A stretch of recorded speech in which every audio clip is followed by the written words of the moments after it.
Welcome to In Defense of the Revolution, a Cuba Solidarity podcast from a Canadian standpoint. My name is Cam Scott. I am here with Samantha Hislop.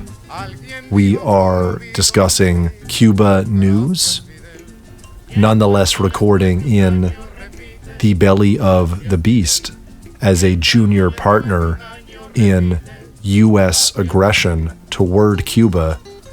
Now we see some signs of realignment, and perhaps there are more Canadian people than ever who wish to climb up the gullet and start to imagine what a Canadian policy of friendship and collaboration with the Cuban people might look like. Even so, we're in an imperialist country discussing our love for the Cuban people and their revolution. This is a kind of heavy day for very, very many millions of people around the world, as well as for particularly Latin American movements for peace and sovereignty. Pope Francis died on Easter Monday at the age of 88. Mm-hmm. That really is the end of an era. Pope Francis is unambiguously the most politically progressive pope, very strong on Palestine, a really strong anti-capitalist and defender of the environment, who described Jesus and himself as sociologically communist. He had no aversion whatsoever to this language. Mm-hmm. And this could be, he's Argentinian, and the first Latin American pope. It's a very different significance there, and socialism has a very different profile, but he was a very progressive figure and has had an important role to play in Cuba, which we've glossed a couple of times in this podcast, but it really is the end of an era. As we know, Castro begins to reevaluate the role of religion in Cuba from the 70s onward, but it really isn't until the 1980s, I'd say, that this takes on a really specifically political dimension by way of diplomatic visits on the part of bishops and the like. So the first pope to visit Cuba was quite reactionary. Pope John Paul II was fairly negatively disposed toward Cuba. This is in the 90s. And Pope John Paul II, being Polish, all but claimed authorship of the fall of communism in Eastern Europe and was very meddlesome in that sequence. My understanding is that this even made some cardinals uneasy because it was seen as dubious to make political sequences out to be the will of God. So his strong meddling in not only Poland, but the socialist bloc in Eastern Europe in general was controversial even within the church, but he didn't hesitate to say that God and his own offices were a motive force in the fall of communism. So he was never going to be a reliable friend to Cuba. This friendship really it inescapably awaited the first Latin American pope. Pope Benedict was similarly negatively disposed. So Pope Francis first visits in 2015 it would have been, and was really quite instrumental by all accounts in the normalizations of the Obama era. I think Cardinal Ortega in Havana urged Francis to weigh in during the saga of Alan Gross and the Cuban Five and so on. And he had a very important triangulatory role in those negotiations. A light touch, perhaps, but very significant. I can return to some of his more recent remarks on Cuba in a moment, but it's worth also looking at his likely successors. The cardinals are going to vote in the conclave for one of, depending on the article you read, a number of different people.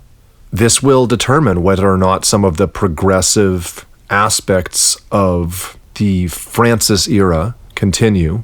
I'm not up on each and every one of these people, but I suppose the most promising candidates would be Cardinal Parolin, who was Francis's Secretary of State, I believe. So a major part of the diplomatic outreach that we're describing. And he's also been vocal about nuclear disarmament and good relations with socialist states. One of the most controversial and I believe salutary developments since 2005 has had to do with outreach from the Vatican to China. Cardinal Tagle of the Philippines was a key missionary under Francis and is regarded as similarly progressive and would be, were he selected, the first Asian pope. Those names strike me as likely the most progressive. There are whispers of a Canadian pope or a pope from the United States, but the Canadian candidate, Cardinal Ouellette, is quite conservative, certainly in the Canadian setting, most vocal on matters of sexual and reproductive freedom, very, very socially conservative. That's a standard that Francis fails by as well. We are speaking of the Catholic Church. One of the last things that Pope Francis specifically said about Cuba, and it links up to a very important diplomatic sequence, might have been his address to the Sixth World Balance Conference that I was at, where he spoke in a Jubilee year on the theme of hope and peace. And he has described, for example, Israel's policy toward the Palestinian people as terrorism, and he's been quite clear-sighted on this. So among all of these other presentations about nuclear disarmament and the need for peace and solidarity with the Palestinian people and so on, the greeting from Pope Francis, it fit in very, very well. And it sounded very socialist. But when he spoke of, I can quote, the poor and the sick, the young and the elderly, migrants and displaced people, even those deprived of their freedom, saying that they must be at the center of political considerations in order that no one is excluded and everyone's human dignity is respected.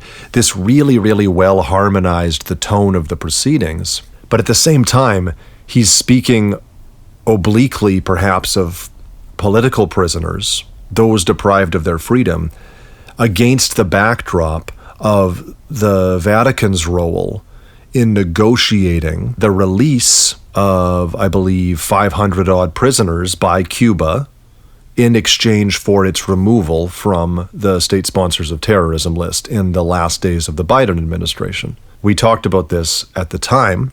It's worth noting that even though the Trump administration immediately placed Cuba back on the state sponsors of terrorism list and instigated perhaps the worst month or two in U.S.-Cuba relations in decades, Cuba made good on its end of the bargain. And we have seen those prisoner releases.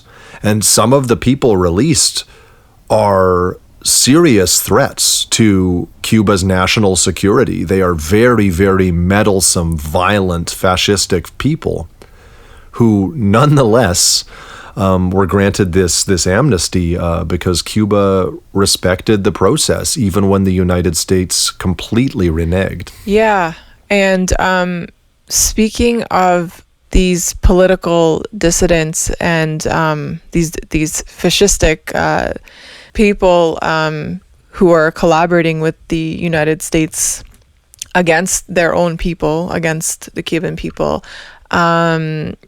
we should talk a little bit. We've talked about him before, but there was a recent article last week in Reuters titled "Dissident Pushes for Change in Cuba, One Ladle at a Time." And that is about José Daniel Ferrer. So he was one of these prisoners that was released in January as part of this deal during the final days of the Biden administration. So this article is, it's promoting him. I think we should talk about the article a little bit and some of the things that are quoted, and also just talk a little more in detail about José Daniel Ferrer's background and the information that we do have about him. So, first of all, he was not in prison because of political activism or because he was a dissident. He was serving a sentence for kidnapping and assault, but instead of a jail sentence, they went lighter, and he was able to serve it at home. Now, the reason he did end up in jail was because on July 11th, 2021, he left his house and he joined the AstroTurfed protests that became much violent. So he was participating in violence against people and private property. At that point, he violated the terms of his sentence, and so he had to serve the rest of it out in prison. So he wasn't in jail because he was, a political activist or dissident or whatever. I just think it's really important to clear that up. Now, about the assault that led to the original sentence, José Daniel Ferrer is the founder of the Patriotic Union of Cuba, which is a political organization, a right-wing political organization, and it's like has very Christian kind of undertones too. He speaks a lot about his religion, and so it's very right-wing. There are records and videos of the U.S. People from the U.S. Embassy visiting his home before he was in jail, during his time in jail, and again after he was in jail. And even in this Reuters article, the most recent one about his soup kitchen that he started at his home, when asked about funding from the United States, his answer is that he hasn't received any funding in 2025. So that sounds to me like an admission of, yes, I have received funding to do this, my political, I don't want to call it work or activism because it's like destabilization is what it is. But infiltration, instigation, stuff. So it sounds to me like he's kind of admitting, I just haven't received any money yet this year since I came out of jail. He also says that he's received money since he's been out and started this soup kitchen. He's received significant amounts of money from hardliner wealthy Cubans in Miami. And at the very end of the article, he even says, for my work to be effective, it's very important that we can alleviate, shortages and hunger. He's trying to win people over by feeding them, giving them food, but he's trying to befriend them, but he's trying to manipulate people basically. But he's not a nice guy. He's actually a very violent guy, because the original charge that he was sentenced for was for kidnapping and holding, over, I don't know if it was like for 24 hours or for a period of time, he and another guy kidnapped another member of their Patriotic Union of Cuba. There was an argument. He's been accused multiple times of misappropriating funds of the organization for personal use. So there's been a lot of infighting in this organization. A lot of people that were in it before have left.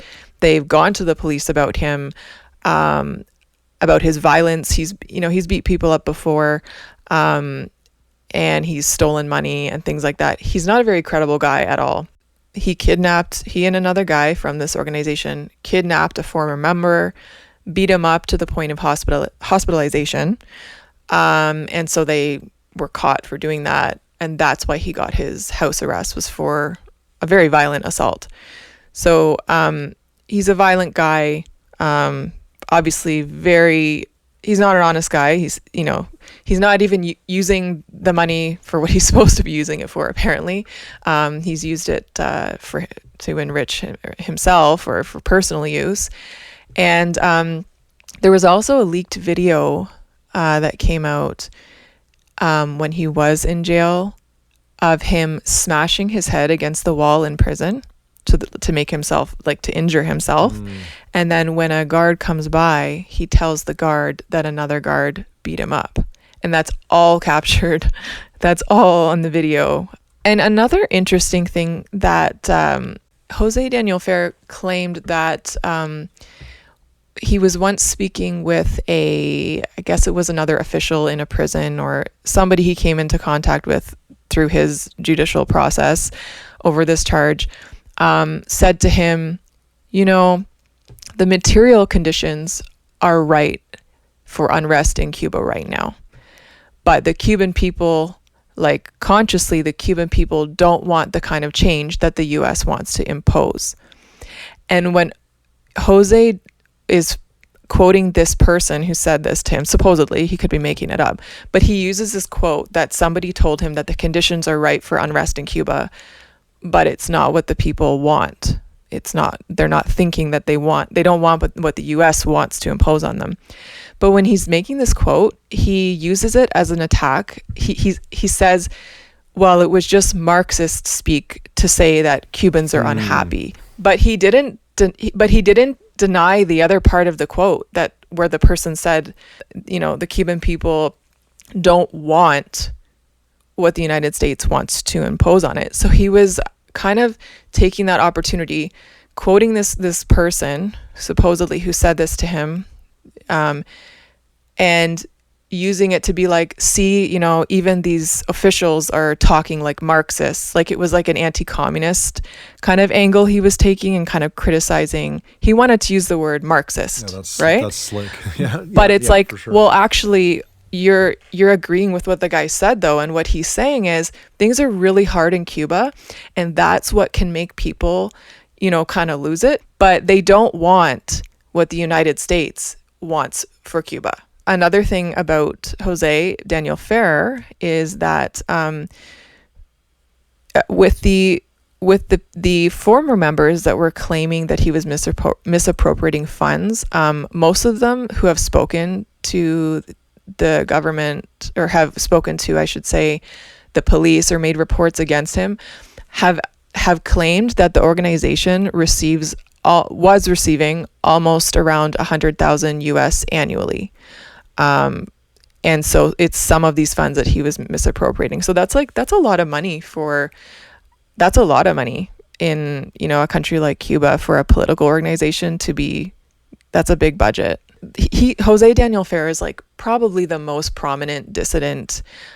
He's like the poster boy, for in the, the mainstream corporate media of these political activists fighting for the rights of the Cuban people. But if you just dig a little bit beneath the surface, you can see this guy's a violent guy. He's a dishonest guy. He's a little, more than a little unhinged, I should say. And he's admitted that he's beat people up too. Like, he said it himself. So he's violent, and he doesn't even deny it. So they've got this soup kitchen going on. They're getting money from Miami, trying to, win people over in the community in Santiago de Cuba, where he lives, where he's from. And they claim that they feed, close to 1,000 people daily. I don't know how true that is, because even the photos that he himself and his wife put on social media, it doesn't look like they could possibly make enough food with the the pots that they're using and stuff. That seems like a pretty high number. I really doubt it's 1,000 people a day. But yeah, it was an article in Reuters that was promoting this guy who's a liar. And he's an agent, basically, of the United States government. He's not an asset. Like, he's an agent. He knowingly works for and collaborates with and is paid by the United States. So, yeah, I just thought we should talk about that article, because that's what they do. They're acting like he's this guy, fighting for Cubans, and he's not. That's not who he is. Not in the least. He's paid by. He's certainly. It's a matter of record, as you say. Mm-hmm. He's paid by the Cuban American National Foundation. Yeah. A proud recipient of the Truman Reagan Medal of Freedom. Yes, from the Victims of Communism Memorial Foundation.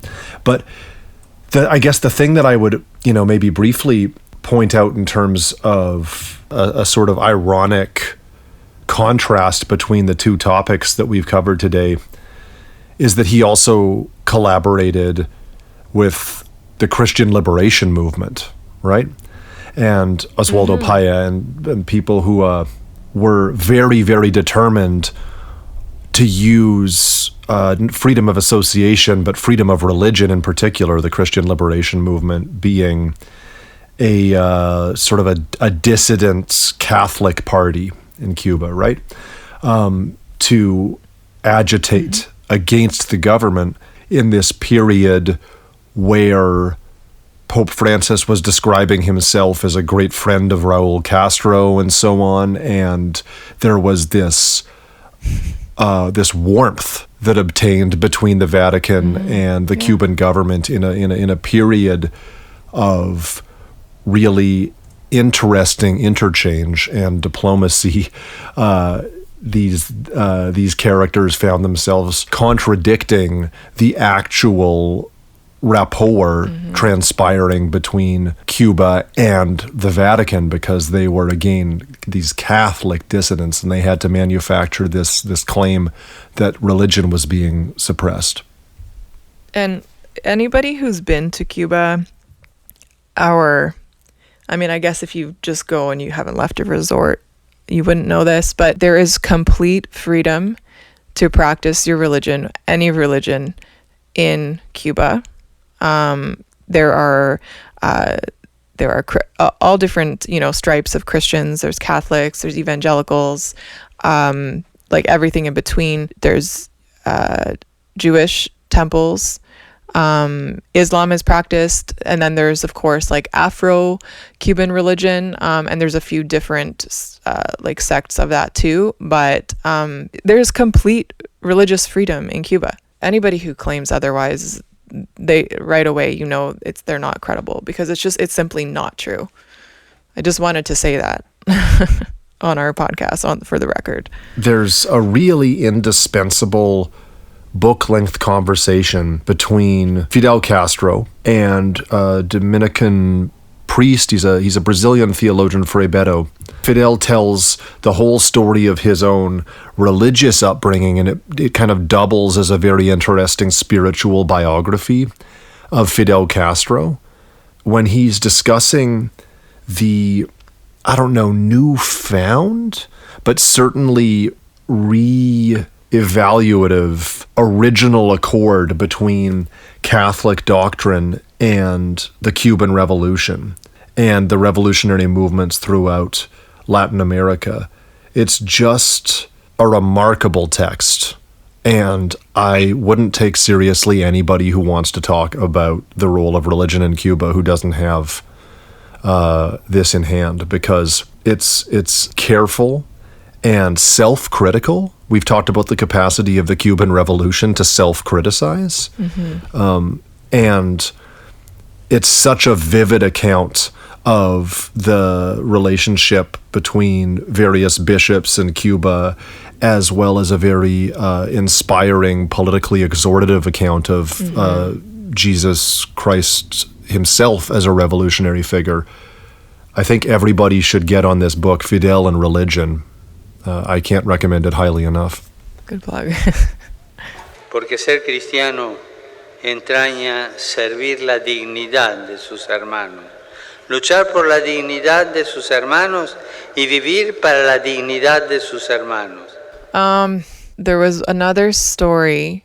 It didn't really make the English mainstream corporate news cycle, but it definitely was in the, Spanish-speaking news, especially in the United States, that I think I want to mention too, because we've talked a lot about the attacks on the Cuban international healthcare cooperation and missions and services abroad, and just these ongoing efforts to discredit its domestic healthcare system as well. Never mentioning the blockade, but criticizing buildings that are in disrepair, the lack of medicines and supplies, things like that, as if that's the fault of the Cuban government and has nothing to do with this, over 6-decade economic, financial, and commercial blockade against Cuba. So a sad story that was in the news cycle that mostly I think was only hitting the Spanish-speaking communities, because I didn't see it really reported in English at all, and not so much I didn't see it at all in Canadian news, but I do want to talk about it. And it's the case of Demir Ortiz and his mother, Elianis Ortiz. So Demir Ortiz was 10 years old, and he had neurofibromatosis type 1, essentially his whole life, so for almost the whole 10 years of his life. And that condition causes tumors on nerve tissue in the body, so it affected his eyes and his spinal cord. So he was treated in Cuba for almost 10 years, his whole life. He was pretty much born with or developed this condition shortly after birth.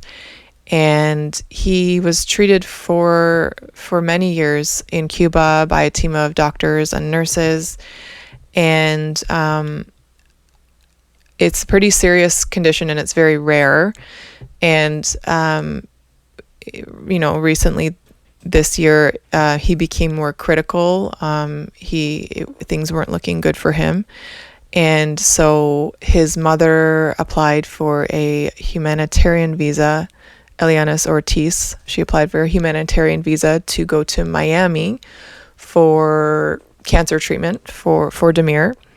And so after funding from quote unquote Cuban civil society, so some donations came in from Florida, I guess, to help pay for her flight, then the transportation, because he was already in critical condition. She got the visa.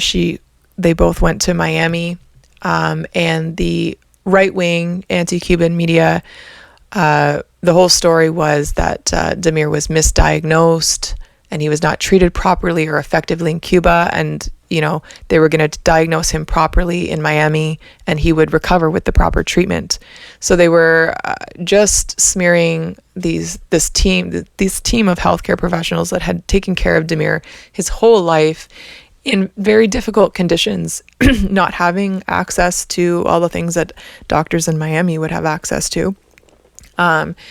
Taking care of this child, no doubt, knowing how Cuban culture is and knowing the Cuban healthcare system, I'm sure these healthcare workers cared very deeply about Demir and had developed a very close bond with him. So this would be, what came out of this is very painful, I'm sure, for them. So Demir and his mother get to the hospital in Miami, and the media there is saying he's going to recover. He wasn't taken care of. He was misdiagnosed and mistreated. So after barely a couple weeks, I think, I don't even know if it was a whole 2 weeks he was there, he passed away. They said they were every single day throughout the day, they were putting out posts on social media, different accounts, different journalists. There's a journalist called Mario J. Pentong. He's an anti-Cuban journalist. He was, posting about this, doing press conferences with Elianis Ortiz, talking really badly about the Cuban healthcare system and blaming them for Demir's condition. Also appearing in some of those press conferences was Orlando Gutierrez Boronat, who we've talked about before.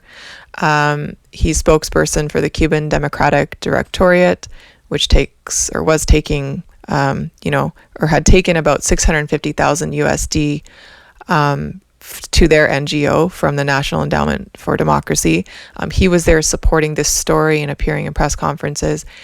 And so they're doing this stuff, and the mother is there with these so-called journalists and so-called activists, while Demir was in his, the final days of his life.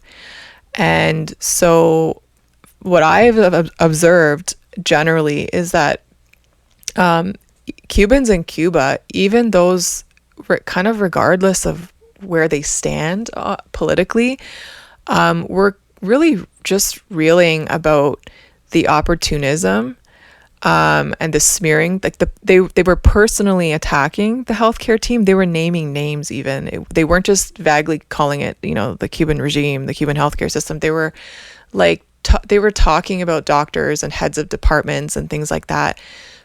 A lot of Cubans were really upset and offended and saw this as opportunism. Well, it was opportunism, definitely, on the part of these right-wingers in Florida who do everything they can to discredit Cuba and its achievements.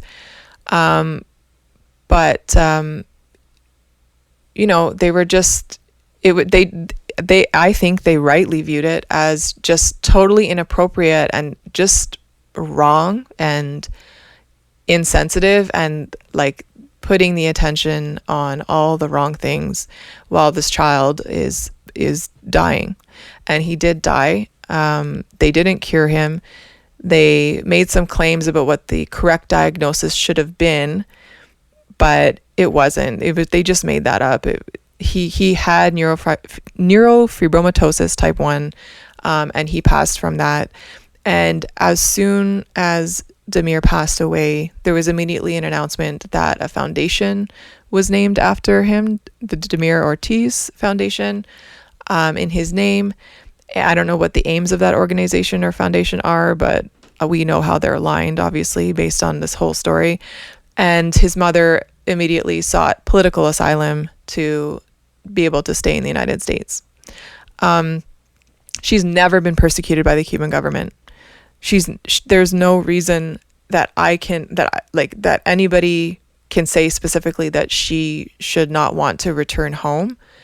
She can go home, but she's obviously looking for a way to remain in the United States now. So it remains to be seen what will become of her, because she's out of the news cycle. She's out of the spotlight.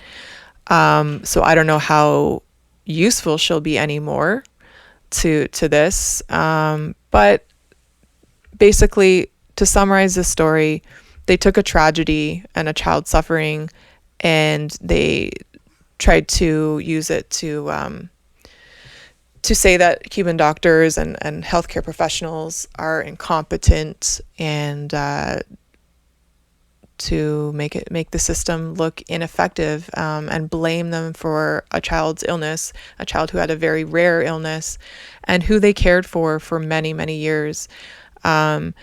So, and there was another story too, kind of the opposite of this, where a Cuban child, now I don't have the specifics of this in front of me and I don't remember it all, but you probably could find it if you looked it up. It was a girl.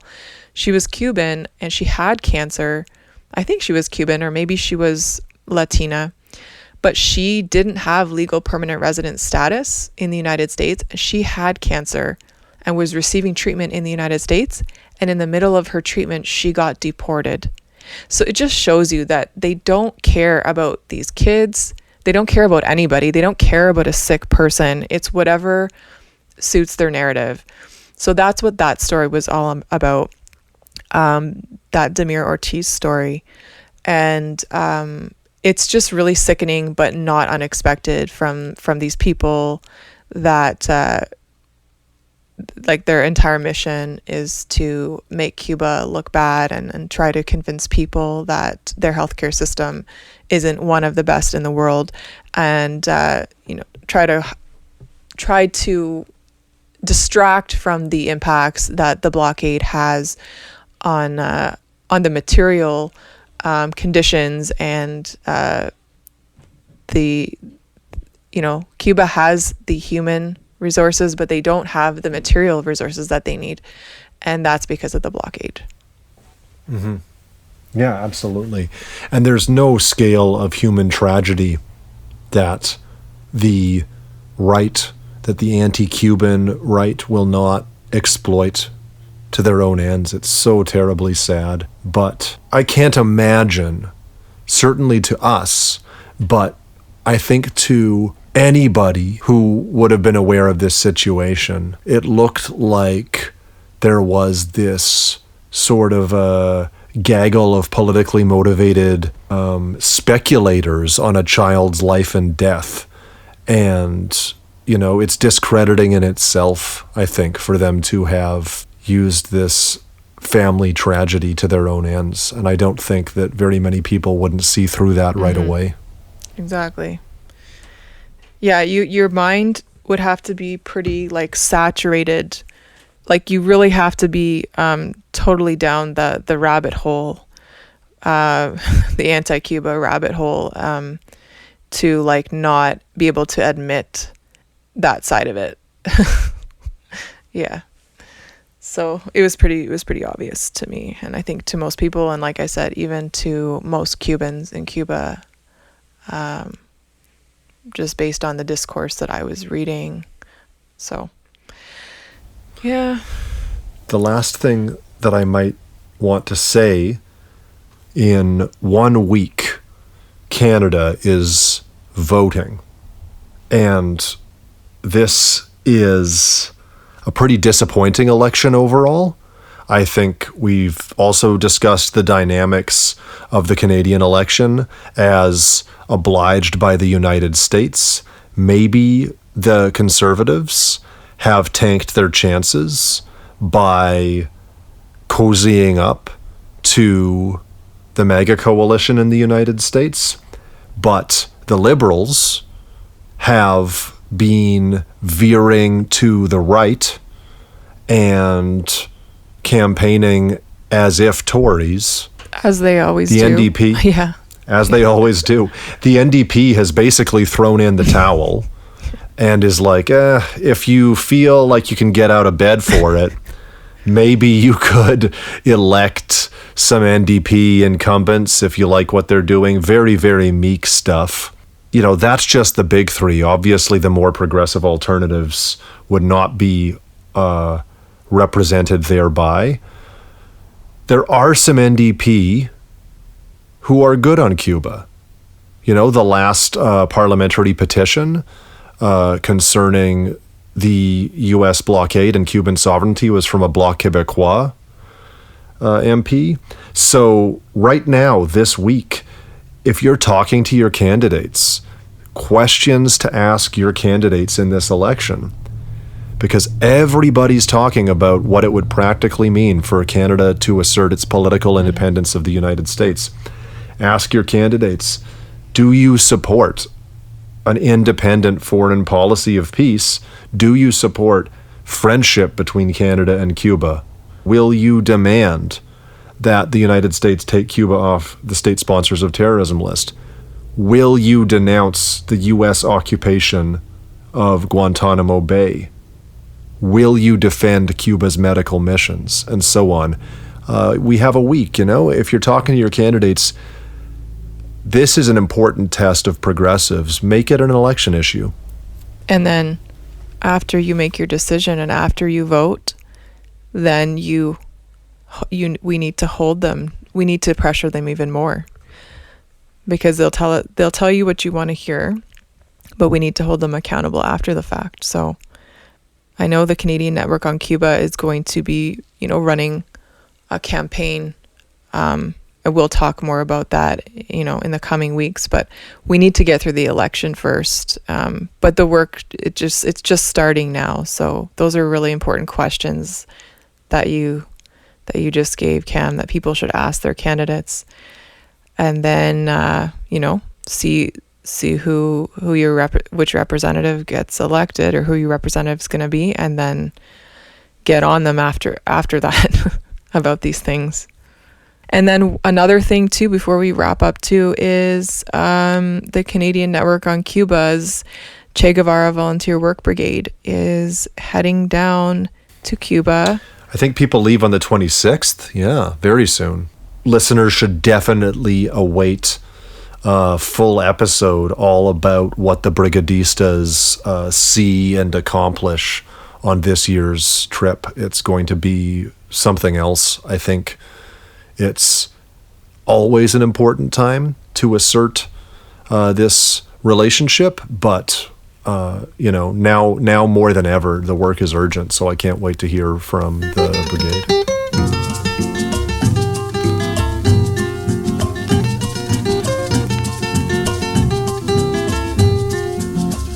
Decía primero aquel, lleno de emoción y ruido, alguien dijo conmovido y feliz, gracias Fidel. Y el pueblo después de un año repite, gracias Fidel. Y el pueblo después de un año repite, gracias Fidel.